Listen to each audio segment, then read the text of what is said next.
রাতে কোনোদিন যদি পুজো দিতে এসে, ঠিক আছে, দেখবে মন্দিরের ভিতরে লাইট থাকে, চারদিকে লাইট থাকবে, মন্দিরে থাকে না। ফাইনালি আমি চলে এসেছি মাদপুর মনসা মন্দির। এখানে মঙ্গলবার এবং শনিবার এই দুটো দিন প্রচুর ভক্তরা আসে, প্রচুর ভিড় হয়। তোমাদেরকে চারপাশটা দেখিয়ে দিই। ভীষণ রোদ, মুখের ওপর ভীষণ রোদ পড়ছে। কত ভক্তরা এখানে আসে, আর পার্কিং এর জায়গাগুলো তোমাদেরকে দেখিয়ে দিই। তারপর আমি মন্দিরে নিয়ে যাব, মন্দিরটাও দেখাবো। এই যে দেখো, এইগুলো হচ্ছে পার্কিং এরিয়া। এখানে যদি কেউ গাড়ি নিয়ে আসো বা টোটো ভাড়া করে আসো, এখানে তোমরা রেখে দিতে পারবে। মন্দিরের নাকি কোনো রকম ছাদ হয় না। চলো সেখানে গিয়ে দেখে আসি। এই হলো মাদপুর মনসা মন্দির। অসাধারণ মন্দিরটা, খুব সুন্দর। দেবদেবীর বিভিন্ন অবতার, সেগুলোকে ছোট ছোট মূর্তির আকারে দেওয়ালে তুলে ধরা হয়েছে। এখনো কাজ চলছে মন্দিরের। এবং এই হলো মন্দিরের প্রবেশ গেট। মন্দিরে প্রবেশ করা মাত্রই দেখতে পেলাম দেবীর একটি অসাধারণ মূর্তি। এখানে ভক্তরা মন ভরে পুজো দেয়, কোনো ব্রাহ্মণ ছাড়াই এখানে পুজো দেওয়া যায়। যদিও এটা কিন্তু দেবীর মূল মন্দির নয়, মূল মন্দির রয়েছে এই মূর্তির ডান দিকে।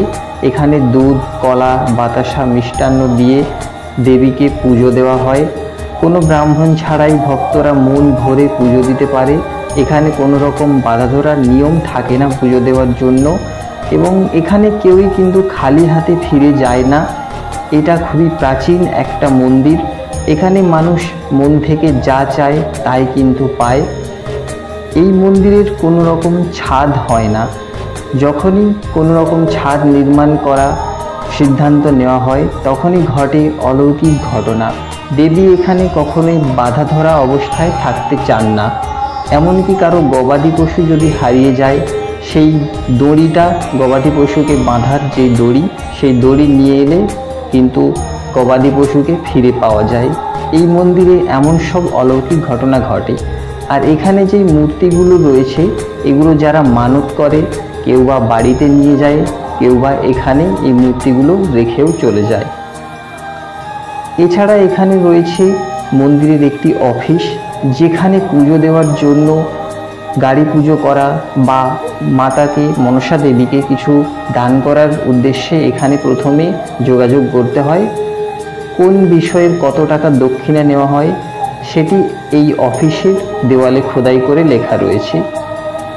এছাড়াও এখানে রয়েছে পুজো দেওয়ার যে ডালা বা বিভিন্ন সামগ্রী, সেগুলোর দোকান এখানে রয়েছে। মন্দিরে কি কি বার প্রসাদের কোনো ব্যবস্থা আছে কিনা? যদি কেউ দূর থেকে, কলকাতা বা হাওড়া থেকে আসে, তাহলে থাকার কোনো এখানে ব্যবস্থা আছে কিনা? না, থাকার সেরকম ব্যবস্থা নেই। আর যদি কেউ মানে বাড়তি হিসেবে, মানে হয়তো অসুবিধা হয়ে গেছে যে পড়বে মন্দিরে, তাহলে তারা থাকতে পারে। তার জন্য ডকুমেন্টস লাগবে, আধার কার্ড লাগবে অবশ্যই। আধার কার্ড না হলে অ্যালাউ করবে না। কারণ হচ্ছে একটা নাইট থাকবে বা হচ্ছে দুটো নাইট থাকবে, তার যে কোথা থেকে এসছে, কি ব্যাপার, সেই জন্য তো হচ্ছে ওকে ডকুমেন্টস লাগবে। অসুবিধায় পড়লে এখানে থাকতে পারে, তাই তো? না, হ্যাঁ, অসুবিধা এবারে সেটা সমস্যার কথা কমিটিকে জানাতে হবে যে বাবু এরকম সমস্যা আছে আমার। এবার কমিটি ডিসিশন করবে যে আপনাকে রাখবে না রাখবে না। আচ্ছা, মন্দিরে কোনো প্রসাদের কোনো ব্যবস্থা থাকে? না না না, এখানে ভোগ প্রসাদের কোনো ব্যবস্থা? না, ভোগ প্রসাদের কোনো ব্যবস্থা নেই। মন্দির কি সবসময় খোলা থাকে? হ্যাঁ, সবসময় খোলা থাকে। প্রত্যেক দিন পুজো হয়, প্রত্যেক দিন দুটো করে দোকান হয়। কোনো ওকেশনে 6টা করে দোকান থাকে এবং শনি মঙ্গলবার সব দোকান থাকে। মন্দির সবসময় খোলা থাকে, তাই তো? মন্দির সবসময় খোলা থাকে।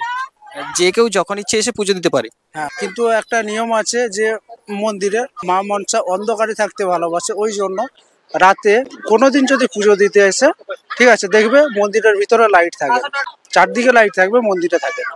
মন্দিরে পুজো দেওয়ার জন্য এই সমস্ত দোকান থেকে পুজোর ডালা তোমরা কিনে নিতে পারো, সুলভ মূল্যেই পাওয়া যায়। ডালার মধ্যে আমরা দুধ, কলা, মুড়কি, চাঁদমালা, ধূপ, পান সুপারি আর বাতাসা, সন্দেশ, প্রত্যেকটা জিনিসের প্যাকেট করা আছে। চাঁদমালা, ধূপ, এগুলো যেগুলো আছে আর কি, পরপর ওটা প্যাকেট আছে। যেমন নেবেন তেমন রেট আছে, ঠিক আছে। কেউ 50 টাকার করবে, কেউ 100 টাকার করবে, কেউ 150 টাকার করবে, কেউ 200 টাকার করবে, ঠিক আছে, যে যেরকম পারবে। আর যারা মানত করবে তারা ওই হাতি ঘোড়া বাঁধবে, যারা মানত করবে। যারা মানত শোধ করবে তারা এবার অফিসে এসে তাদের মানত শোধ করে যাবে, তাদের সেটাও রসিদ কাটা হয় সেইভাবে। যারা স্নান করে আসবে না, তারা এই পুকুর থেকে স্নান করে মন্দিরে গিয়ে ডালা নিয়ে পুজো দিতে পারো। এই পুকুরটা খুব সুন্দর বাঁধানো পুকুর, আর খুব সুন্দর সিঁড়ির ব্যবস্থাও করা আছে। পাঁশকুড়া বা হাওড়া থেকে ওদিক থেকে যে আসি সেই ট্রেনগুলো এখান দিয়েই পাস হয়।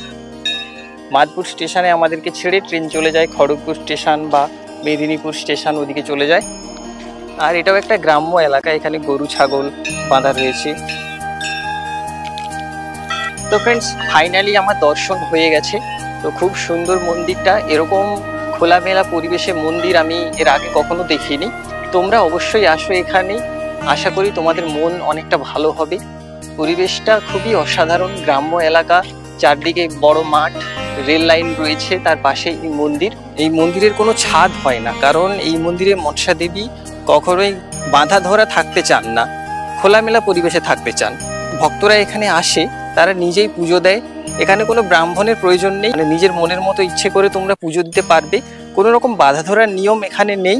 এখানেই মন্দিরের আশেপাশেই যে দোকানগুলোতে তোমরা পুজোর ডালা সংগ্রহ করতে পারবে, মানে কিনতে পারবে, সেখানেই তোমরা জুতো এবং ব্যাগ রাখতে পারবে। আমি জিজ্ঞাসা করেছিলাম কত টাকা জুতো বা ব্যাগ রাখতে ওরা নেয়, তো ওরা বললো কোনো রকম টাকা পয়সা নেয় না।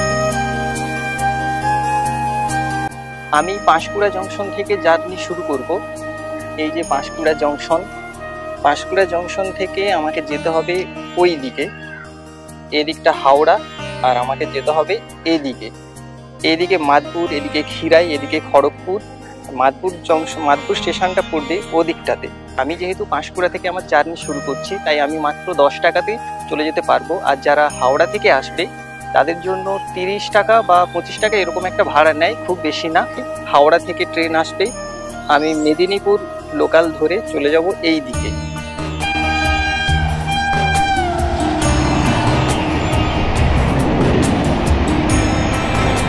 তো ফাইনালি আমি চলে এসেছি মাদপুর স্টেশন। এরপরে রেলওয়েটা ক্রস করে আমাকে যেতে হবে রোডে, ওখান থেকে অটো ধরে চলে যাব সোজা মন্দিরে। এই ওভারব্রিজের ওপর দিয়ে আমাকে যেতে হবে ডান দিকে সিঁড়ি ধরে একদম এই প্ল্যাটফর্মের বাইরে।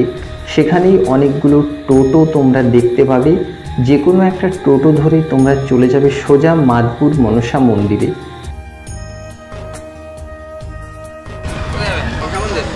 এখান থেকে টোটোয় চড়ে সোজা চলে যাব আমি মনসা মন্দিরে। মাত্র 20 টাকার বিনিময়ে এই টোটো আমাকে সোজা মন্দিরে পৌঁছে দেবে। আজকের ভিডিও এখানেই শেষ করলাম। যদি ভালো লাগে লাইক এবং সাবস্ক্রাইব অবশ্যই করে দিও।